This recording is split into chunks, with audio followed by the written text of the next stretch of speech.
Greetings Man City fan, in this video you'll stay updated on the latest Manchester City news. But first, leave your like and subscribe to the channel so you don't miss. Newcastle United are under a lot of pressure in the transfer market right now as Alexander Isak is making waves at the club.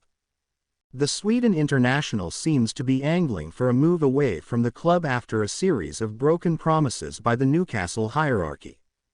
One of which is matching the ambition of the players. Newcastle's seeming inability to sign players is having a negative effect on the current squad, and while the message from the club has always been, not for sale, when it comes to the top stars, when a player starts to agitate, sometimes that stance has to soften. Now, it's not just Isak who is being tracked by bigger clubs, as Graham Bailey has told TBR Football that Manchester City have returned for another crack at Tino Livramento.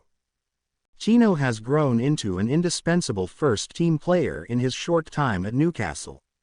He has broken into the senior England team, while he was also critical of England's U21 European Championship success this summer. Manchester City have been showing an interest for weeks as Pep Guardiola looks for a replacement for Kyle Walker, who has now joined Burnley. Newcastle have previously waved away an approach by City in which they said they were prepared to offer £40 million, and now, they are said to have told Newcastle they are ready to pay in excess of £50 million for the 22-year-old.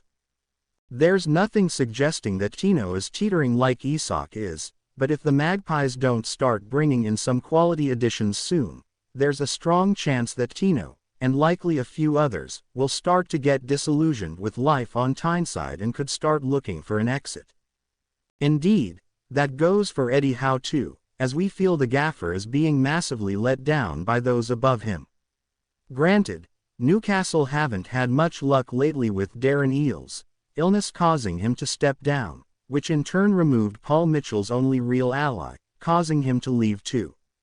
Now we have no CEO and no sporting director at one of the most critical times of the year.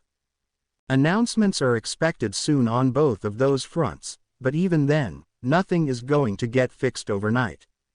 There's a lot of work to be done between now and the end of the season to repair the mood in and around the club, and get things back on track.